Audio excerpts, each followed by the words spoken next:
ನಮಸ್ಕಾರ. ಕನ್ನಡ ಒನ್ಗೆ ಸ್ವಾಗತ. ನಾನು ಭಾಗ್ಯನಾರಾಯಣ ಬೊಗ್ಗವರಪು. ಮನುಷ್ಯ ಹುಲ್ಲು ತಿಂದರೆ ಏನೋ ಪಾಪ ಬಿಡಿ ಅನ್ಬೋದು. ಮಣ್ಣು ತಿಂದರೆ ತಿನ್ನಬಾರ್ದಿತ್ತು ಆದರೂ ತಿಂತವನೇ ಬಿಡಿ, ಏನೋ ದುರಾಸೆ ಅಥವಾ ಇನ್ನೇನೋ ಪರಿಸ್ಥಿತಿ ಅಂತ ಅನ್ಕೋಬೋದು. ಆದರೆ ಅದನ್ನು ತಿಂದರೆ ಎಂತಹ ಪರಿಸ್ಥಿತಿಯಲ್ಲೂ ಅದನ್ನು ತಿನ್ನಬಾರ್ದು. ಆದರೆ ಅದನ್ನು ತಿಂದೇ ನಾನು ಬದುಕ್ತಾ ಇರೋದು, ಅದೇ ನನಗೆ ಮುಖ್ಯ ಆಹಾರ, ಅದೇ ನನಗಿಷ್ಟ ಅನ್ನುವಂಥವರು ಮಾಧ್ಯಮದಲ್ಲಿದ್ದರೆ ಹೇಗೆ ಕಾಣಿಸ್ತಾರೆ? ಥೇಟ್ ಪಬ್ಲಿಕ್ ಟಿವಿಯ ರಂಗನಾಥ್ ಥರ ಕಾಣಿಸ್ತಾರೆ. ಯಾಕೆ ಅಂದರೆ ಅವರು ಹೊರಹಾಕುವಂತಹ ಒಂದು ಮೋದಿ ಭಕ್ತಿ, ಮೋದಿ ಏನು ಮಾಡಿದ್ರು, ಮೋದಿ ಸರ್ಕಾರ ಏನು ಮಾಡಿದ್ರು ಅದನ್ನು ಟೀಕೆ ಮಾಡಬಾರ್ದು, ಸಮರ್ಥಿಸ್ಕೊಂಡೇ ಹೋಗಬೇಕು. ಅದು ಎಂಥ ನೀಚತನದ ಕೆಲಸ ಆದರೂ ಆಗಿರ್ಬೋದು, ಎಷ್ಟು ಕೆಟ್ಟ ಬೆಳವಣಿಗೆ ಆದರೂ ಆಗಿರಬಹುದು. ಪ್ಲಸ್ ಮುಸ್ಲಿಮರ ವಿರುದ್ಧ ದ್ವೇಷವನ್ನು ಬಿತ್ತೋದಕ್ಕೆ ಒಂದು ಅವಕಾಶವನ್ನು ಕೂಡ ತಪ್ಪಿಸ್ಕೊಳ್ಳೇಬಾರ್ದು.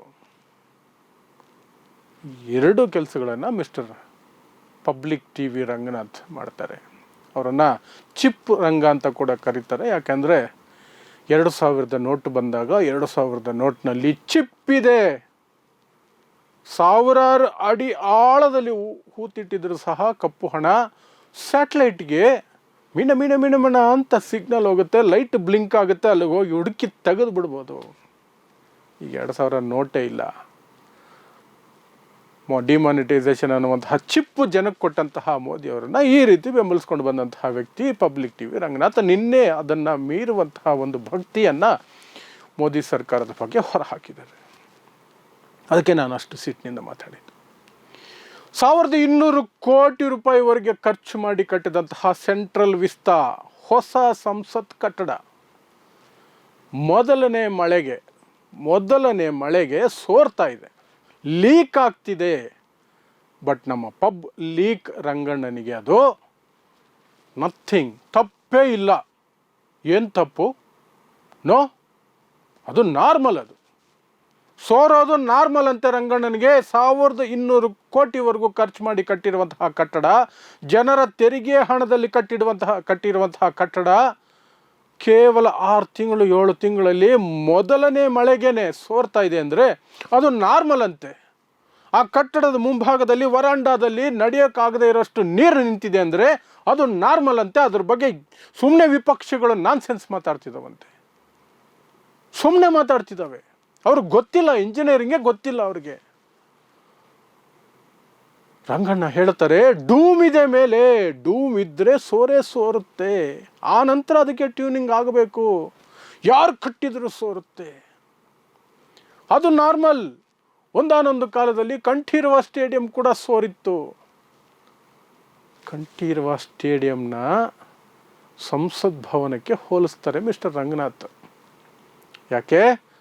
ಮೋದಿ ಸರ್ಕಾರವನ್ನು ಇಕ್ಕಟ್ಟಿಗೆ ಸಿಲುಕಿಸ್ತಾ ಇರುವಂತಹ ಸನ್ನಿವೇಶ ಬಂದರೆ ತನ್ನ ಪ್ರಯತ್ನವನ್ನು ತಾನು ಮಾಡಿ ಹೇಗಾದರೂ ಮಾಡಿ ಅದರಿಂದ ಮೋದಿ ಸರ್ಕಾರವನ್ನು ಬಚಾವ್ ಮಾಡಬೇಕು. ತನ್ನ ಕಾರ್ಯಕ್ರಮ ಒಂದಷ್ಟು ಜನ ನೋಡ್ತಾರೆ, ಅವರಿಗಾದರೂ ಸಹ ಅವರ ಮನಸ್ಸಿಗಾದರೂ ಮಣ್ಣೆರ್ಚಬೇಕು, ಕಣ್ಣಿಗೆ ಮಣ್ಣೆರ್ಚಬೇಕು. ಸುಳ್ಳಿನ ಮೂಲಕ ಆದರೂ ಸಹ ಅದು ಮೋದಿ ತಪ್ಪಲ್ಲ, ಮೋದಿ ಸರ್ಕಾರ ತಪ್ಪಿಲ್ಲ, ಅದು ನ್ಯಾಚುರಲ್, ನೈಸರ್ಗಿಕವಾಗಿ ನಡೀತಾ ಇರುವಂತಹದ್ದು, ಯಾರೇ ಮಾಡಿದ್ರು ಹಾಗೆ ಆಗೋದು ಅಂತ. ಮೊನ್ನೆ ಬಜೆಟ್ ಬಂದಾಗಲೂ ಹೀಗೆ ಹೇಳಿದ್ದು. ಚಂದ್ರಬಾಬು ನಾಯ್ಡು, ನಿತೀಶ್ ಕುಮಾರ್ ಇವರಿಬ್ಬರಿಗೆ ಅಷ್ಟು ಕೊಟ್ಬಿಟ್ಟಿದ್ದಾರಲ್ಲ, ಬೇರೆ ಕೊಟ್ಟಿಲ್ಲ ಅಂದಿದ್ರೆ ರಂಗನಾಥ್ ಏನು ಗೊತ್ತಾ ಹೇಳಿದ್ದು? BJP ಬಂದಿರೋದಕ್ಕೆ, NDA ಬಂದಿರೋದಕ್ಕೆ ಕೇವಲ ಇಬ್ಬರಿಗೆ ದುಡ್ಡು ಕೊಡಬೇಕಾಯ್ತು. ಇಂಡಿಯಾ ಒಕ್ಕೂಟ ಬಂದಿದ್ರೆ ಎಷ್ಟು ಜನಕ್ಕೆ ಕೊಡಬೇಕಾಗಿತ್ತು? ಅಷ್ಟು ಜನಕ್ಕೆ ಕೊಡಬೇಕು ಸ್ವಾಮಿ. ಅದೇ ಭಾರತ ಒಕ್ಕೂಟ ವ್ಯವಸ್ಥೆ ಎಲ್ರಿಗೂ ಕೊಡಬೇಕಿತ್ತು. ಇಂಡಿಯಾ ಒಕ್ಕೂಟ ಬಂದಿರೋ ಎಲ್ರಿಗೂ ಕೊಡಬೇಕಾಗಿತ್ತಂತೆ. ಹೌದು, ಇಂಡಿಯಾ ಒಕ್ಕೂಟಲ್ಲಿ ಯಾವ ಸರ್ಕಾರ ಬಂದರೂ ಸಂವಿಧಾನಬದ್ಧವಾಗಿ ಎಲ್ರಿಗೂ ಕೊಡಬೇಕಿತ್ತು. ಮೋದಿ ಕೊಟ್ಟಿಲ್ಲ, ಅದು ದ್ರೋಹ. ಅದು ರಾಜ್ಯಗಳಿಗೆ ಮಾಡ್ತಾ ಇರುವಂಥ ದ್ರೋಹ. ತನ್ನ ಕುರ್ಚಿ ಉಳಿಸ್ಕೊಳ್ಳೋದಕ್ಕೆ ಅಡ್ಡದಾರಿಯಲ್ಲಿ ಇರುವ ಎಲ್ಲ ಸಂಪತ್ತನ್ನು 2 ರಾಜ್ಯಗಳಿಗೆ ಹಂಚೋದು ದ್ರೋಹ. ಅದು ದೇಶಕ್ಕೆ ಮಾಡೋ ದ್ರೋಹ. ಅದು ಹೀಗೆ ಬಜೆಟನ್ನು ಸಮರ್ಥನೆ ಮಾಡಿಕೊಂಡಿದ್ದು ಮಿಸ್ಟರ್ ರಂಗನಾಥ್.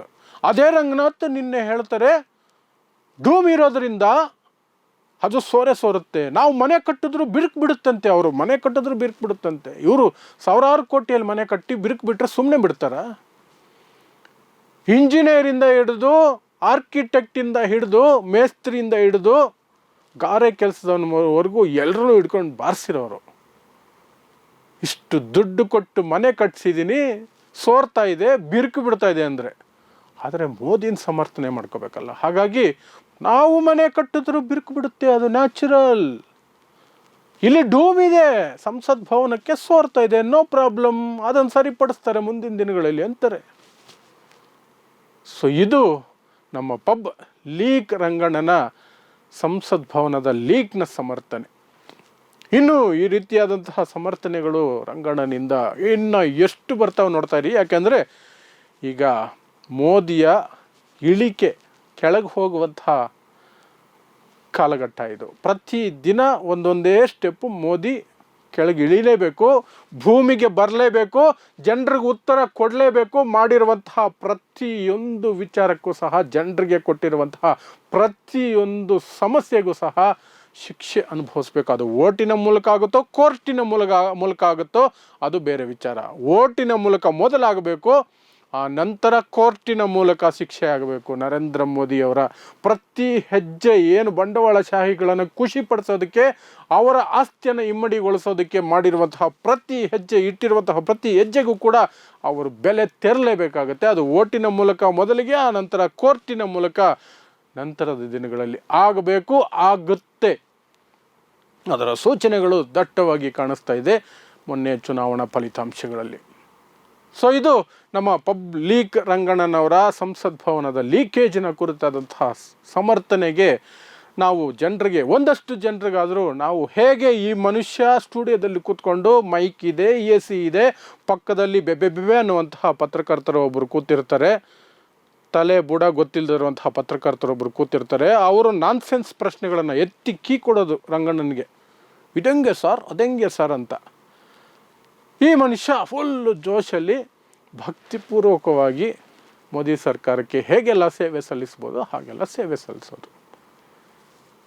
ನೋಡೋಣ ಇನ್ನು ಯಾವೆಲ್ಲ ರೀತಿಯಲ್ಲಿ ರಂಗಣ್ಣನವರು ತಮ್ಮ ಮೇ ಬಿ ತಮ್ಮ ಪ್ರೊಫೆಷನ್ನ ಅಂತ್ಯದಲ್ಲಿದ್ದಾರೆ. ಅವರು ವಯಸ್ಸಾಗ್ತಾ ಇದೆ. ಆ ಪ್ರೊಫೆಷನಲ್ ಲೈಫ್ನ ಕೊನೆ ಭಾಗದಲ್ಲಿ ಇನ್ನಷ್ಟು ಕೆಳಮಟ್ಟಕ್ಕೆ ಜಾರ್ತಾರೆ ಅನ್ನೋದನ್ನು ನಾವು ನಿರಂತರವಾಗಿ ನೋಡ್ತಾನೆ ಇರೋಣ. ಅಲ್ಲಿವರೆಗೆ ನೋಡ್ತಾ ಇರಿ ಸಮಾಜಕ್ಕಾಗಿ ಕನ್ನಡ 1 ನ್ಯೂಸ್. ನಮಸ್ಕಾರ.